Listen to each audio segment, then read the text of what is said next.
ආයුබෝවන් ඔබ එක්වන්නේ news first රාත්‍රියේ 7 ප්‍රධාන ප්‍රතිපකාශයේ සම මුලින්ම සිරස්තල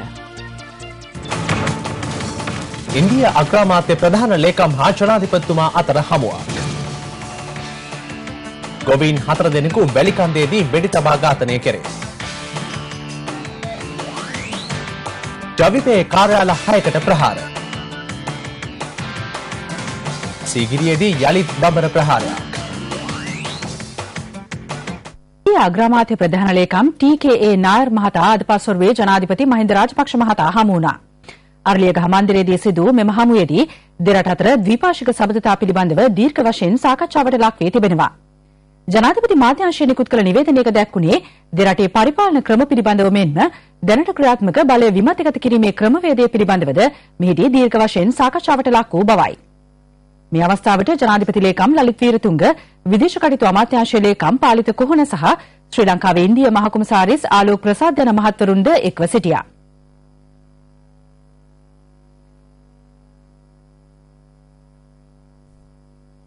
රජයේ හමුදා සහ LTTE අතර පවතින ගැටුම් වලට මැදිව සිටින සිවිල් වැසියන්ගේ මානුෂීය තත්ත්වය සහ ආරක්ෂාව පිළිබඳ ගැටලු රැසක් පවතින බව එක්සත් ජාතීන්ගේ සංවිධානය පවසනවා.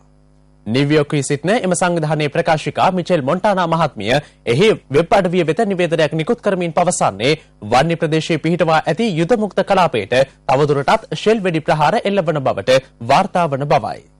එසේම බලහත්කාරයෙන් පුද්ගලයන් බඳවා ගැනීමේ ක්‍රියාවලිය LTTE තවදුරටත් සිදු කරන බවත් ඔවුන්ව එම ප්‍රදේශයෙන් ඉවත් වීම LTTEන් වළක්වා ඇති බවත් ඇය පෙන්වා දෙනවා. එක්සත් ජාතීන්ගේ සංවිධාන ප්‍රකාශකවරිය සඳහන් කරන්නේ එම ප්‍රදේශයේ අභ්‍යන්තර අවතැන්නුවන්ට ආහාර, පිරිසිදු ජලය, සනීපාරක්ෂක සහ වෛද්‍ය පහසුකම් ලබා ගැනීමට ඇති අවස්ථා සීමා වී ඇති බවයි. පසුගිය ජනවාරි මාසයේ සිට ගැටුම් පවතින ප්‍රදේශවලින් අභ්‍යන්තර අවතැන් වූ පුද්ගලයන් 44756 දෙනෙකු වවුනියාව, මන්නාරම, යාපනය වැනි ප්‍රදේශවල පිහිටවා ඇති తాවකාලික කඳවුරු වලට පැමිණ ඇති බවද මිචෙල් මොන්ටානා මහත්මිය පවසනවා. ඒ ප්‍රකාශ කරන්නේ එක්සත් ජාතීන්ගේ ළමා අරමුදල తాවකාලික වෛද්‍ය කඳවුරක් පිහිටවා ඇති වවුනියාව දිස්ත්‍රික්කයේ අභ්‍යන්තර අවතැන්නුවන් සිටින ප්‍රදේශවල වාසස්ථාන 3701ක් පිහිටවා ඇති බවයි.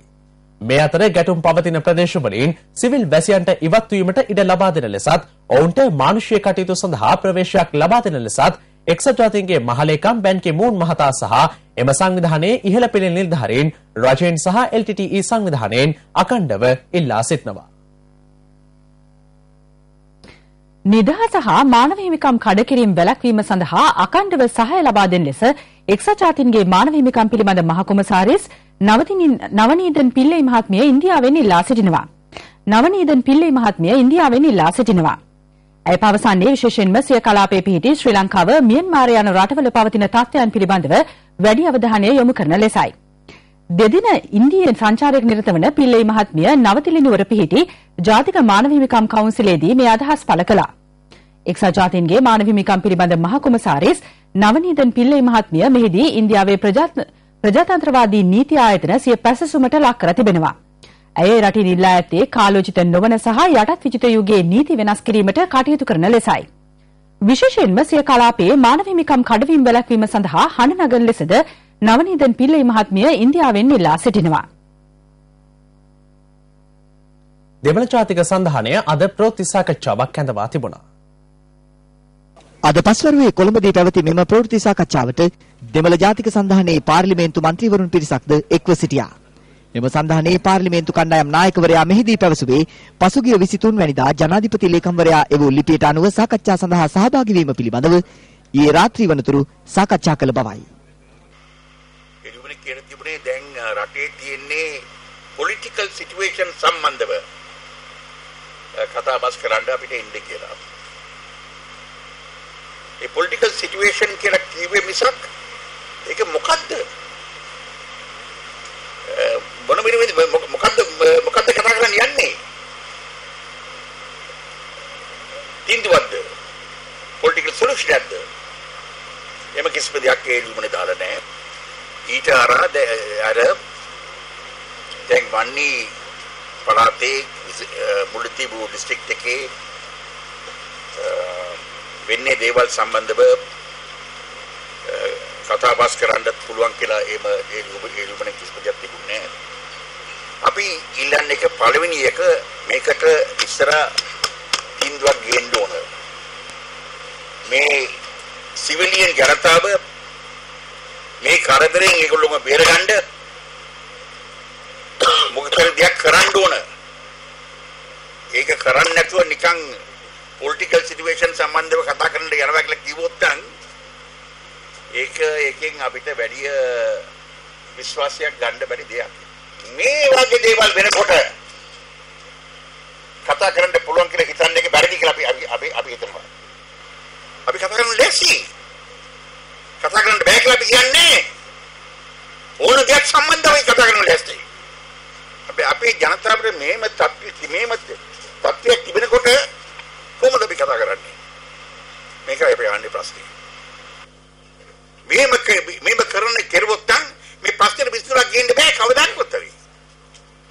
අපි දැන් එකිට කියන්න ඕන නම් ඇති දැන් මේක ඇති අපේ ජනතාවට සාමය ඕන මොකද දෙයක් වෙන්න ඕන. ආණ්ඩුව කරන්න එක හරි.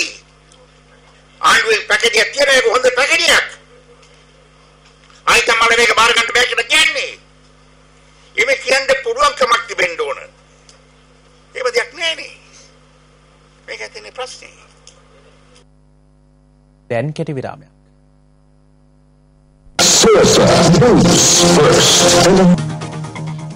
පොළොන්නරුව වැලිකන්ද තොප්පිකල වනාන්තරයට මායිම්ව පිහිටි මැණික්දෙනිය මහවැලි ගම්මානයේ වෙල්යායකදී ඊයේ රාත්‍රියේ සිදු කළ වෙඩිතැබීමකින් පුද්ගලයන් 4 දෙනෙකු ජීවිතක්ෂයට පත්ව තිබෙනවා. පොලිසිය පැවසුවේ සිද්ධියෙන් තුවාල ලැබූ තවත් 4 දෙනෙකු පොළොන්නරුව රෝහලට ඇතුළත් කළ බවයි. ගොයම් කොලයක් සැකසීම සඳහා වැලිකන්ද මැණික්දෙනිය ප්‍රදේශයේ වෙල්යායට ගිය පිරිසක් මේ ප්‍රහාරයට ලක් වුණා. පොලිසිය පැවසුවේ එහි සිටි 9 දෙනෙකුගෙන් සමන්විත පිරිසට රාත්‍රී 10:30ට පමණ වෙඩි ප්‍රහාරය එල්ල වී ඇති බවයි. ප්‍රහාරයෙන් පුද්ගලයන් 4 දෙනෙකු ජීවිතක්ෂයට පත් වූ අතර තුවාල ලැබූ පුද්ගලයන් 4 දෙනෙකු පොළොන්නරුව රෝහලට ඇතුළත් කෙරුණා.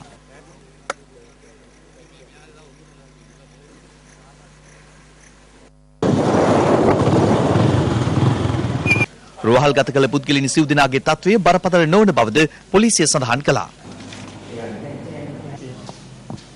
අපේ ගමේ පල්ලෙහා මේ ඔයා ඉන්නේ. එතකොට මේ කොලේ ගහලි වුණාට පස්සේ විනාඩි 5ක් විතර ගියාට පස්සේ සද්දය වුණ කොටි ගානවා දරබඩ ගාලා ඒත් එක්කම අපි ඩවුන් යනකොට ඔක්කොටම වාය වෙඩි වැදිලා කකුල් වල වාගේ. ඊට පස්සේ මම එහෙම බඩ ගාන ගිහිල්ලා ආය එතන තිබ්බ වලක් පාලේ එකට බැහැ හිටියා.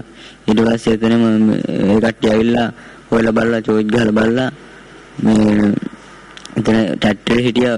ටැට්ටරේ ඩ්‍රයිවර් එහෙම ඔක්කොම ගිහිල්ලා ඊට පස්සේ එතන කකුල බැරි එක්කෙනෙක් හිටියා. එහෙම එතන ඉඳලා කෑ ගහුවා මට වෙඩි තියන්න එපා මං අසරණයි කකුල කැල්ලා කීකා වෙඩි තිබ්බද එයාට වෙඩි තියලා කොහොම හරි හැබැයි ඊට පස්සේ මේ ඒ කට්ටිය විනාඩි 2ක් විතර ඉඳලා යන්න ගියා. එයාලා හිටියා 15ක් විතර අපේ හිටියේ 9 දෙනයි. ෂොට් එකක් වැදුනට පස්සේ මම බඩ ගාගෙන ගිහිල්ලා ඉඳන් නියර පිටිපස්සට පෙරමුණා. ඊට පස්සේ මම පාගන ගියා දෙන්නෙක් විතර. ඊට පස්සේ මම ඉන්නවා දැක්කම ටෝච් එක මම මරනවා වගේ මුණින් අත පුදිගෙන හිටියා. අපි ගිහිල්ලා වුණා නම් කියලා කතා කරා මේ කට්ටිය. ඊට පස්සේ කෑ ගහලා බැලන 4 දෙනෙක් එතන වැටලා හිටියා. ලෙඩ්ඩු 4 දෙනා අපි අරගෙන හැම ආවා. මියගිය පුද්ගලයන්ගේ සිරුරු මේ වන විට වැලිකන්ද මූලික රෝහලේ තැන්පත් කර තිබෙනවා. ඔවුන් වැලිකන්ද පොලිස් වසමේ මැණික්දෙනිය හා කඩවත් මඩුව ප්‍රදේශවල පදිංචි පුද්ගලයන්. මෙසේ මියගොස් ඇත්තේ මැණික්දෙනියේ පදිංචි එස්.එම්. ධර්මදාස, සුගත් චන්ද්‍රසිරි සහ කේ.ඒ. සරත් කුමාර මහතායි. වෙඩි තැබීමෙන් නව මැණික්කින්නේ පදිංචි 46 වෙනිදී එස්. සෝමදාස මහතාද ජීවිතක්ෂයට පත් වුණා. මම ලොකු පුතාට කොටි ගාලා මැරුණා. දෙවෙනි පුතාට කොටි ගාලා මැරුණා. මම මුණු පුතාට අන්තිමයි. මට සැලකුවෙත් ඒ පුතා පවුල ඉන්නවා. ළමයි 3 දෙනෙක් ඉන්නවා ජීවත් වෙන්න බොහොම අමාරුවෙන් ජීවත් වෙන්නේ. අතිම කියලා නම් අපි කියන්නේ මේ ගම්මානට ආරක්ෂාව දෙන්න කියලා. ආරක්ෂාව මදි. මදි කියන්නේ පාරාගාන ආරක්ෂාවක් දාලා වැඩක් නැහැ. කඳුරු ගානේ දාලා වැඩක් නැහැ. ගම්මාන රකින්න ඕනේ. ඉස්සර ගාමාස්ක 80ක් විතර හිටියා. දැනටත් 80ක් විතර වෙන්න. නමුත් ඔක්කොම ඉන්නේ තාරපාර. ප්‍රදේශයේ බාර උසස් පොලිස් නිලධාරියෙකු සඳහන් කළේ පොලිසිය හා හමුදාවේ කාපත්ව ප්‍රදේශයේ සූදිසි මෙහෙයුමක් ක්‍රියාත්මක කර ඇති බවයි.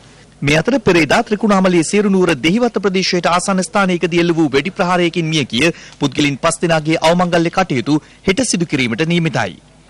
බමුණුවිල කුමරුයායේ පැල් රැකීම සඳහා යමින් සිටි පිරිසකට එල්ල වූ වෙඩි ප්‍රහාරයකින් එකම පවුලේ 2 දෙනෙකු ඇතුළු 5 දෙනෙකු මිය ගොස් තවත් එකම පවුලේ 2 දෙනෙකු තුවාල ලැබුවා. මියගිය පුද්ගලයන් සූදෙනුගේ අවසන් කටයුතු හෙට දෙහිවත්ත පොදු සුසාන භූමියේදී සිදු කිරීමට නියමිතයි.